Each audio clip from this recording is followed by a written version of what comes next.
여러분 안녕하세요. 송영선입니다. 어제 최상목 권한대행이 헌법재판관 2명을 임명함으로써 2024년 갑진년 12월 31일 마지막을 장식했습니다. 제가 말한 장식이라는 뜻은 여러분 무슨 뜻인지 잘 아실 겁니다. 을사년은 먹구름으로 뒤덮일 것입니다. 최상목 권한대행이 헌법재판관 2명을 임명한 것은 원칙도 아니고 소신도 아니고 오직 자기가 살아남겠다라는 자기 보신과 그리고 실리를 챙긴 겁니다. 근데 그 실리가 얼마나 오래 갈까요? 그 실리라는 건 자기는 탄핵당하지 않겠다는 겁니다. 천만 만만의 말씀. 당신 탄핵도 이재명 시간표에 달려있어. 이재명이 재판을 윤석열 대통령의 탄핵 재판보다도 미룰 수 있도록 하는 모든 수단에 도움이 안 되면 그 순간 당신 목도 끝나는 겁니다. 제가 악담을 퍼붓는 게 아니에요. 민주당 김민석 의원이 얘기했어요. 따박따박 탄핵이에요. 따박따박 탄핵 시간표에 대원칙은 자기들 말 듣고 윤석열을 탄핵시키고 이재명 재판을 뒤로 미루는 거고, 그리고 나아가서 이재명이 조기 대선에서 대통령 되도록 하는데 도움이 되는 그 원칙에 어긋나면 따박따박 탄핵입니다. 뭐라고 했어요 어제 최상목 권한대행. 이 혼란함과 사회 질서가 아주 불안정한 이것을 종식시키기 위해서 헌법재판관을 임명한다고 했습니다. 착각하지 마세요. 국방도 모르고 안보도 모르고 외교도 모르고 치안도 모르는 양반이 진짜 단순 계산 플러스 마이너스 해서 야 요렇게 하면 너는 살아남고 너도 내란 죄로 지금 입건된 상태니까 그거 우리가 어떻게 해줄 테니까 탄핵을 피해갈 수 없어요. 얼마나 야비합니까?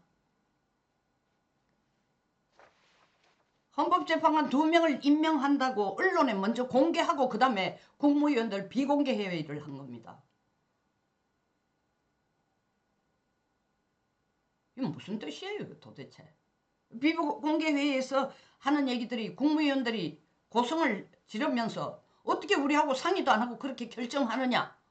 내가 사표 내겠다 하니까 최상목 권한대행이 나도 사표 낼 수 있다.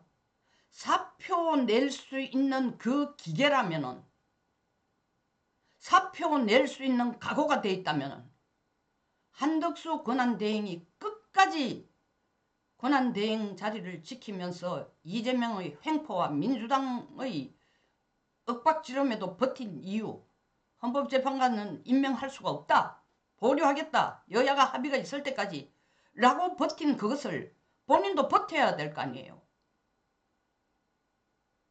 더더구나 자기를 그 자리로 부총리 자리로 가도록 추천해 준 사람이 누구야? 한덕수인데 최상목은 지금 한덕수에게도 비수를 꽂고 윤석열 대통령에게도 비수를 꽂고 더 나아가서 대한민국에 지금 비수를 꽂은 사람이야. 대한민국 민주주의에 비수를 꽂은 사람이야. 대한민국 보수에 비수를 꽂은 사람이에요. 헌법재판관 임명하는데 뭐라고 얘기하느냐 하면은 방금 얘기한 것처럼 경제가 불안하고 사회 질서가 혼란하니까 이것을 안정시키기 위해서 빨리 헌법재판관을 임명해야 된다고 하면서 말도 정말 범미꾸라지 이상으로 외교관 생활 한 사람을 뺨을 칠 정도로 여야 간 합의가 이루어진 선? 여야 간의 합의가 언제 이루어졌어요? 27일 무안공항에 대참사가 난 게 토요일이에요. 일요일입니까? 그거 수습하느라고 정신없고 29일 30일 처음으로 28일이네요. 사고는 28일. 그리고 그거 수습하느라고 주말 정신없고 30일 처음으로 국무회의를 시작했는데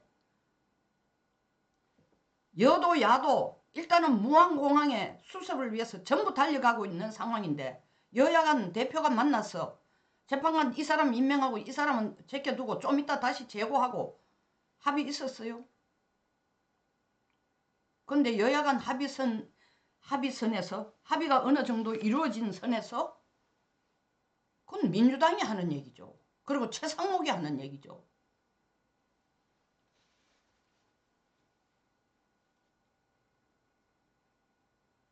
마치 지금 사회가 혼란하고 경제가 엉망인 것이 윤석열 대통령의 계엄 선포에 의해서 이루어진 것처럼 과연 그렇습니까? 계엄 선포 이후에 민주당의 폭동에 의해서 그때부터 지금 환율이 치솟고 국민 모두가 불안하고 소비가 급격하게 줄어들고 부동산에 대한 걱정이 폭증하고 누가 이 사태를 만들고 있어요? 그런데 사회가 불안하고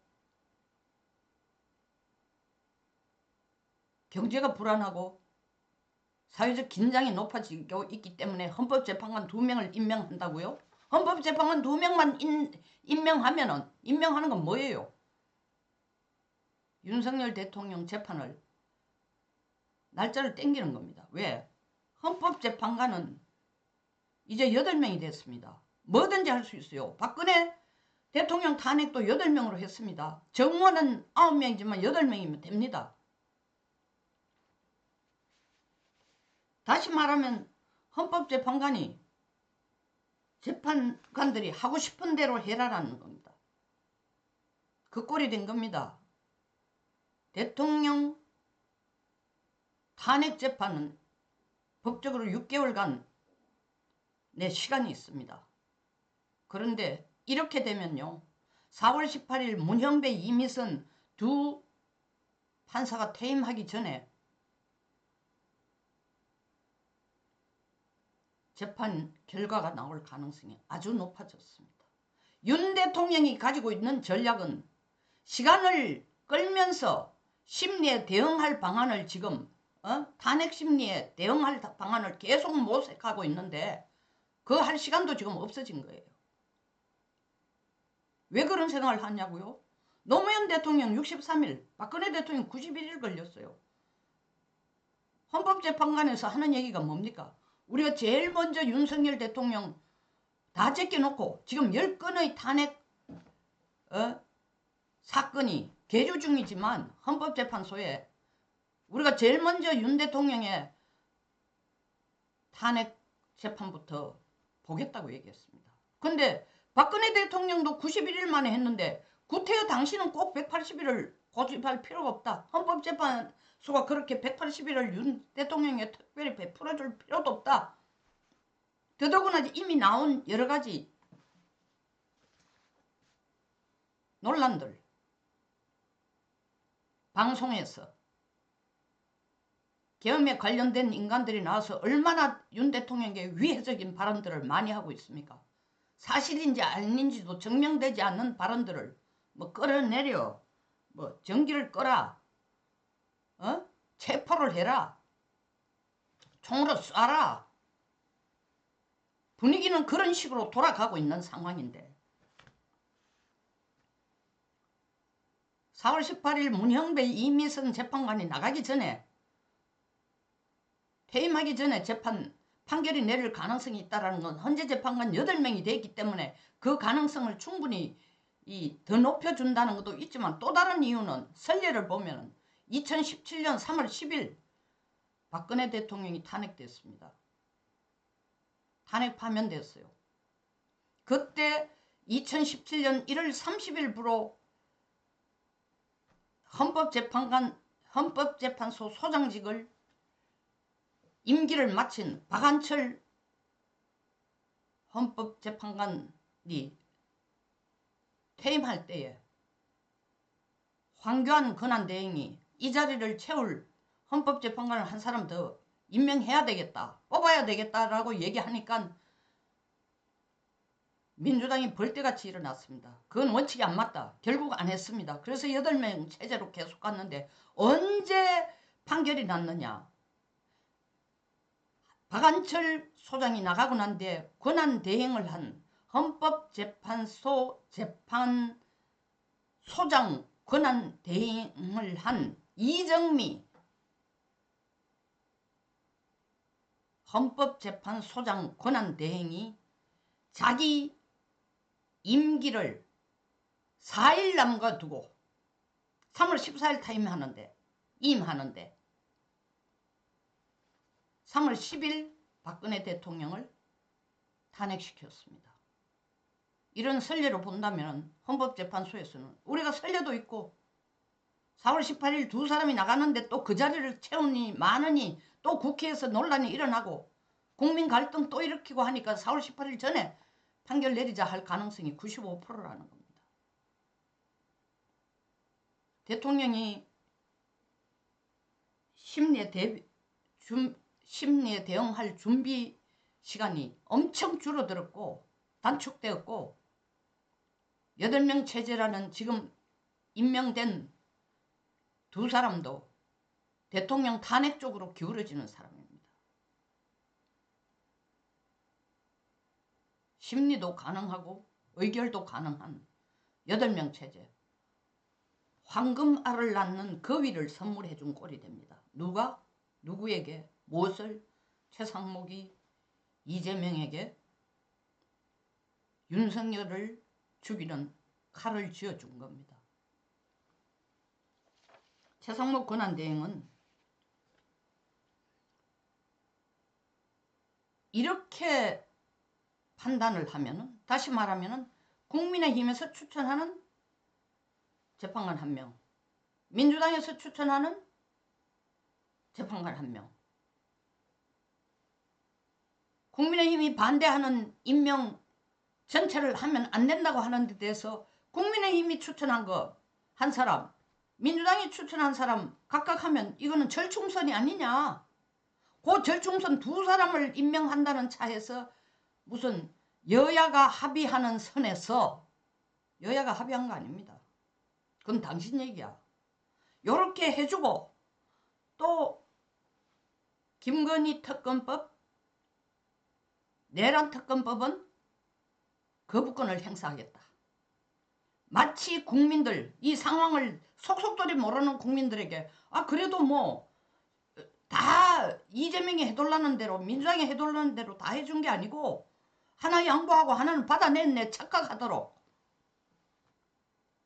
근데 민주당은 2명 임명해준 데 대해서도 감사하다는 말을 안 하고 박찬대 원내대표는 뭐라고 얘기했습니까? 대통령도 선별해서 임명하는 거 아닌데 왜 40역은 빼놓는 거야? 맞아 해. 이 압력에 지금은 무한 참사 때문에 정신 하나도 없지만 이 끝나고 나면 이 압력을 최상목이 버텨낸다? 못 버텨내죠. 취임 5일도 안 돼가지고 5일 만에 바로 이재명 압박에 그냥 항복하고 굴복하는데 이분이 무슨 소신이 있습니까? 이분이 무슨 정의가 있어요? 이분이 무슨 원칙이 있어요? 이분 머릿속에 무슨 나라를 위한다는 마음이 있어요? 바로 엎드리겠죠. 바로 안 엎드리면 또 민주당은 또 올릴 겁니다. 바로 안 엎드리면 이 특검에 대한 거부권 행사 또 올려요. 한 2번 올리도 안 되면 또 목 치는 겁니다. 민주당이 좋아하는 따박따박 탄핵 길로 가도록 길이 딱 뚫혀 있어요. 그 길이 지금 조금 막혀 있는 것처럼 되어 있는 상황에서 최상목이 저항하지 않으니까 길이 열렸습니다. 사실 그 길을 열어준 사람이 누구야? 최상목이에요. 어떤 길을? 나를 목을 쳐라. 따박따박 탄핵하라는 길을 최상목이 열어준 겁니다. 당신 그 뛰어난 머리로 서울법대 윤 대통령의 후배로서 경제관료, 인류 경제관료로서 계산법은 민주당에게 떡을 이제 하나 주면 특검은 안 하겠지라고 빼주겠지라고 생각하는 그 얄팍한 계산. 민주당이 그렇게 이재명이 그렇게 호락호락하다면 한덕수 권한대행을 탄핵 안 시키죠. 당신의 탄핵, 당신 앞에 지금 남은 건 뭐냐? 엄청난 이재명의 횡포와 민주당의 압박, 윽박 지르는 것, 협박, 이걸 얼마만큼 버틸 거냐라는 게 중요한 게 아니고 이재명이 당신 마음에 자기 이재명 마음에 들도록 당신이 민주당이 원하는 것 이재명이 원하는 것대로 협조해주지 않으면 그것으로 그냥 날짜가 정해지는 거예요. 탄핵이라는 단두대로 당신을 보내는. 결국 탄핵 며칠 미루자고 민주당의 탄핵은 불보듯 뻔한 겁니다. 그 며칠을 미루자고 대한민국 역사를 바꿔놓을 그리고 한덕수 대행이 그렇게 간곡히 부탁한 그리고 자기를 지금 그 명예스러운 부총리 자리까지 올려준 대통령 등도 아니에요. 정면에서죠. 칼을 꽂고 화살을 쏜다니. 얼마나 유약하고 치졸하고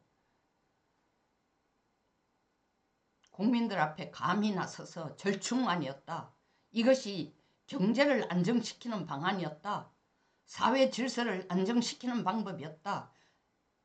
교란을 멈추게 하는 방법이었다. 그런 미사여구 쓰지 마세요.